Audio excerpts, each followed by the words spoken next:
A lid trembles in a silent room. Then the world changes. Sickness finds a name. Grief finds a doorway. Winter feels closer. Hope is left behind. This is the legend of Pandora, the woman blamed for human suffering. The gift that was really a trap. The famous box that was once a jar. And the god who planned every part of it. By the end, you'll see why this myth tried to explain almost everything. But to understand Pandora, we have to begin with fire, and with the titan named Prometheus, whose name means forethought. Prometheus loved humankind, the fragile race living in cold darkness below the shining halls of the gods. Above them ruled Zeus, king of the gods, lord of thunder, determined to keep divine power in divine hands. The trouble began after a sacrifice tricked Zeus, when Prometheus arranged the portions so humans kept the better share.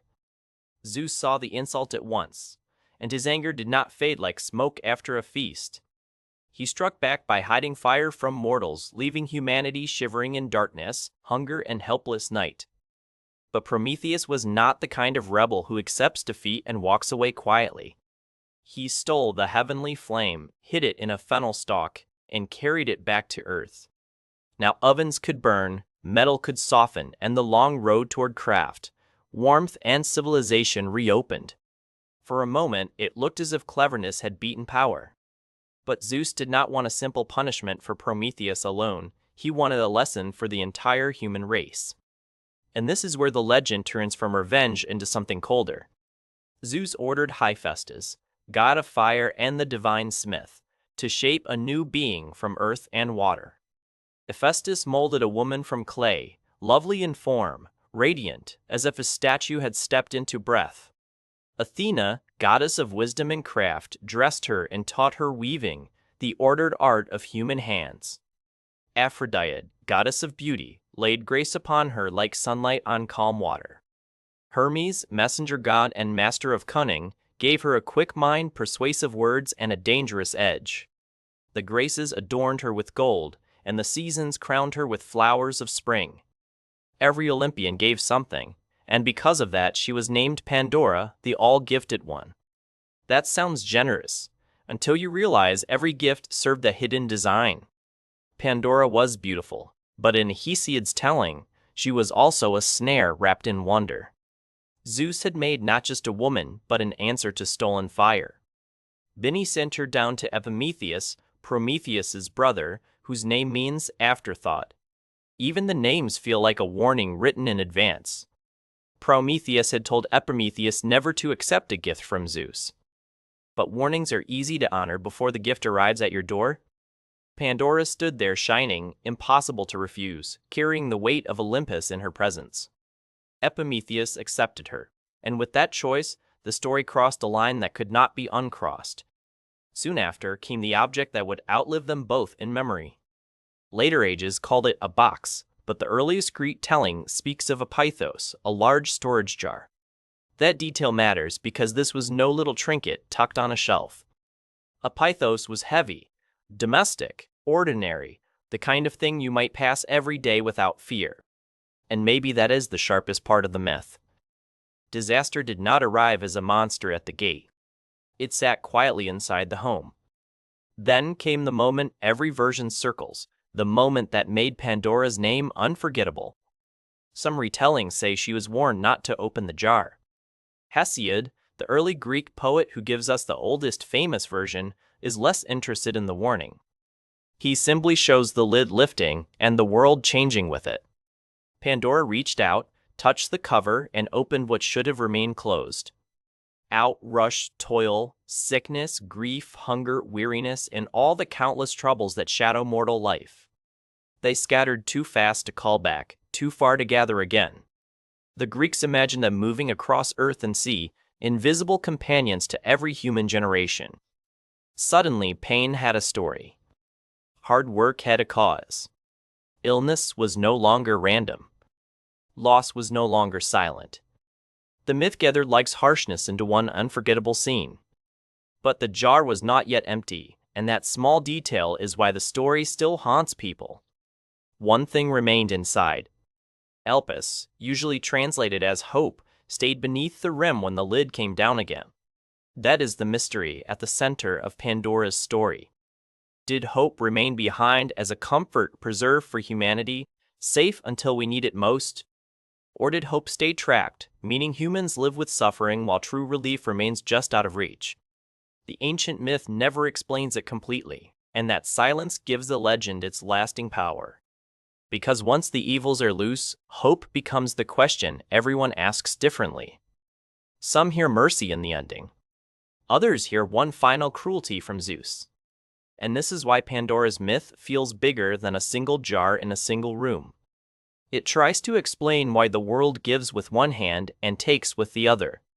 Humans have fire, skill, marriage, beauty, language, and craft. Humans also have exhaustion, sickness, disappointment, and the ache of knowing good things never stay easily won. Pandora stands right at that crossroads where blessing and burden arrive together. In that sense, the story is not really about curiosity alone. It is about the cost of being human in a world where every gift carries risk. Even fire, the great triumph of Prometheus, came chained to consequences. Even beauty, shining and divine, could become part of a punishment. Even the home, the safest place, could hold the seed of sorrow. That is a hard vision of life, but it is honest in a way myths often are. The Greeks looked at storms, disease, labor, and grief, and asked why existence felt divided against itself. Pandora became one answer, simple enough to remember, deep enough to argue over for centuries. And still, the legend was not finished with Prometheus. While humanity wrestled with the gifts and troubles now loosed into the world, Zeus punished the fire thief directly.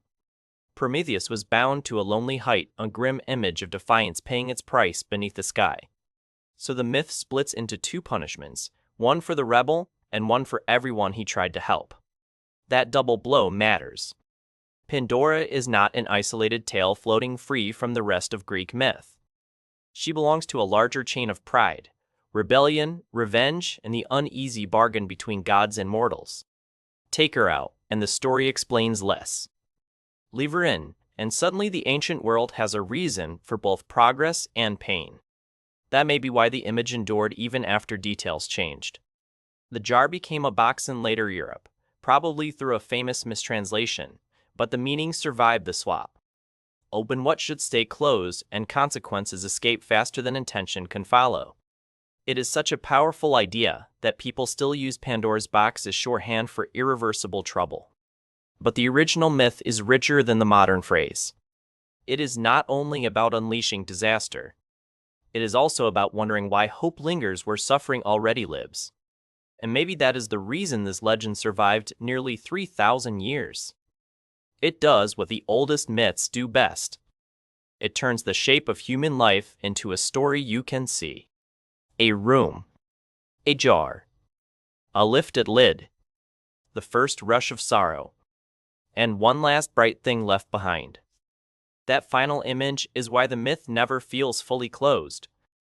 The lid falls, but the question stays open in every age that repeats the tale. Was hope saved for us, or was it kept from us when we needed it most? Either answer makes the story darker, and somehow more human. If you love legends like this, there is a whole world waiting beyond Pandora. Prometheus still burns in the dark, Orpheus still sings into the underworld, and Odysseus is still fighting for home. Each myth carries another answer to the same old human questions. Why do we suffer? Why do we endure? And why do we keep reaching forward anyway? That is where the Greeks were at their most haunting, and maybe their most honest. So when you hear the phrase Pandora's box, remember the older image. Not a box, but a jar. Not a simple mistake, but a divine trap. Not just a warning about curiosity, but a myth about why life arrives mixed with wonder and wounds. And if hope truly remained inside, maybe that is the strangest gift of all. Because even in a world already changed, people kept living, building, loving, and telling stories beside the fire. That may be the real ending of Pandora's legend. Not the evils escaping, but humanity continuing anyway.